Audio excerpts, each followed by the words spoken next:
बेटी को मारने के आरोप में सालों जेल में बंद थी इंद्राणी मुखर्जी। काफी सालों से जेल की हवा खा रही थी मीडिया की ये बड़ी हस्ती।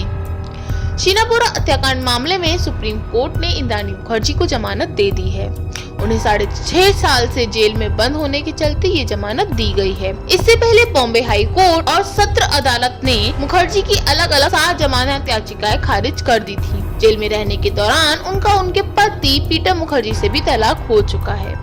सुप्रीम कोर्ट ने इंद्राणी को ये जमानत मेडिकल ग्राउंड पर ग्रांट की है। तो क्या है पूरा मामला, बताएंगे आपको आज की इस वीडियो में। और कौन थी शीना बोरा और क्यों इंद्राणी मुखर्जी ने की थी उनकी हत्या। लेकिन उससे पहले अगर आपने इस चैनल को सब्सक्राइब नहीं किया है तो पहले इस चैनल को सब्सक्राइब कर लें और साथ ही बेल आइकन भी प्रेस कर दें, जिससे इस चैनल पर आने वाली सभी वीडियोस की जानकारी आपको मिल सके सबसे पहले। तो दोस्तों 10 साल पहले यानी 2012 में शीना बोरा की हत्या की गई थी। इस हत्याकांड ने पूरे देश को झकझोर कर रख दिया था। शीना बोरा इंद्राणी मुखर्जी की बेटी थी और इंद्राणी मुखर्जी अपनी ही बेटी की हत्या की मुख्य आरोपी। हाई कोर्ट ने 6 साल से अधिक समय तक जेल में रहने के आधार पर जमानत का आदेश दिया है। इंद्राणी ने दलील दी थी कि उसका मुकदमा 6 साल से भी ज्यादा समय से चल रहा है, अभी इसके जल्द निपटने की कोई संभावना नहीं है। इंद्राणी मुखर्जी को उसके ड्राइवर द्वारा किए गए खुलासे के बाद 2015 में गिरफ्तार किया गया था। यह एक ऐसा केस है जिसमें समय समय पर अलग अलग ट्विस्ट आते रहे हैं और इस हाई प्रोफाइल मर्डर केस की सीबीआई ने भी जांच की है, लेकिन ये केस आज भी अनसुलझा है।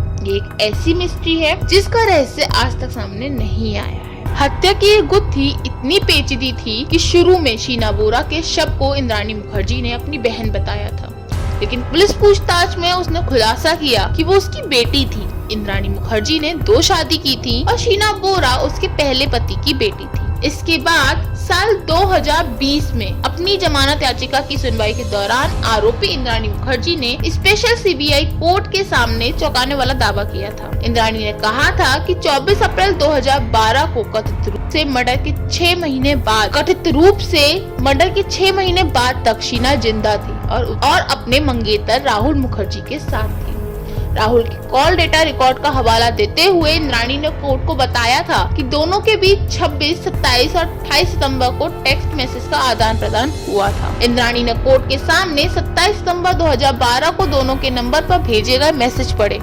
इंद्राणी ने बताया, राहुल ने लिखा, Baba I am in the car park, come ना। इस पर शीना बोरा का रिप्लाई आया, 5 मिनट्स बस। उसके बाद राहुल का मैसेज आया, ए चलो जल्दी। इंद्राणी कहती रही कि उन्हें जानबूझकर फंसाया जा रहा है, वो बेकसूर है। शीना बोरा हत्याकांड में सरकारी गवाह बने आरोपी श्यामवर राय ने भी ये बड़ा खुलासा किया था। श्यामवर ने दावा किया था कि शीना की हत्या की मुख्य आरोपी इंद्राणी मुखर्जी के पति पीटर मुखर्जी को इस बात की भी पूरी जानकारी थी कि उसे हत्या के बाद कहां दफनाया जाएगा। उनके मुताबिक इंद्राणी ने अपनी बेटी शीना की गला दबाकर हत्या करने के बाद पति पीटर को फोन पर बताया था कि उसके शव को कहां दफनाया जाएगा। श्यामवर राय का 2 पेजों का बयान सीबीआई की तीसरी चार्जशीट का हिस्सा बना, जिसे एजेंसी ने अदालत में पेश किया।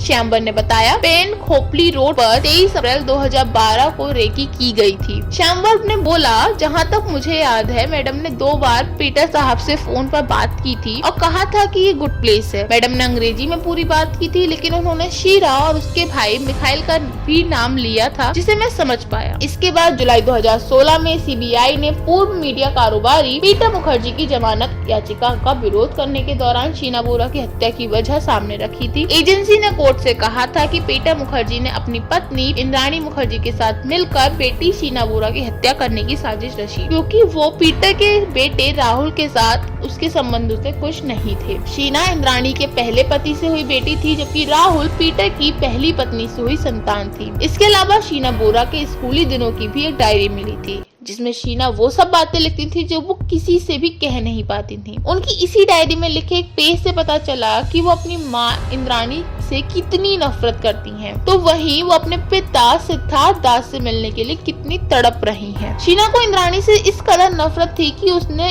अपनी डायरी में अपनी माँ के लिए चुड़ैल शब्द का भी इस्तेमाल किया था। शीना की इस डायरी से ये बात भी पता चली कि स्कूली दिनों में वो अपने पिता सिद्धार्थ दास के संपर्क में थी और उन्हें चिट्ठियां लिखा कर। शीना ने वो पेज अपने बर्थडे वाले दिन लिखा, जिसमें उसने लिखा था, ओह मुझे जन्मदिन मुबारक हो, लेकिन मैं खुश नहीं। मुझे ऐसा लगता है कि जैसे मैंने जीवन में कुछ पाया ही भी नहीं, कुछ भी नहीं। मुझे अपना भविष्य अंधकार में नजर आता है। मुझे चारों ओर से बस हताशा ने घेर लिया है। बड़ी घृणित सी जिंदगी है ये। मुझे अपनी माँ से नफरत है। वो माँ नहीं, वो चुड़ैल है। डायरी में एक पन्ना ऐसा भी है जिसमें शीना माँ इंद्राणी की पीटर मुखर्जी से शादी पर बेहद गुस्सा है। वो लिखती है और अब उसने उस बूढ़े आदमी से शादी रचा ली है। उसकी ये हरकत नाना नानी को बहुत समझदारी भरा कदम लग रहा है, लेकिन मैं ऐसा नहीं मानती। भगवान करे वो नरक में सड़े। मैं बहुत दुखी हूँ और रोना चाहती हूँ, लेकिन किसके सामने? इस केस की जांच के दौरान एक एक कर इतने नाटकीय घटनाक्रम सामने आए हैं कि पूरा मामला किसी थ्रिलर फिल्म जैसा हो गया। शीना बोरा की हत्या के बाद हर किसी के मन में एक ही सवाल उठ रहा था कि आखिरकार एक माँ ने अपनी बेटी की हत्या क्यों करवा दी? अगर सच में माँ ने ही बेटी को मारा था या फिर किसी और ने।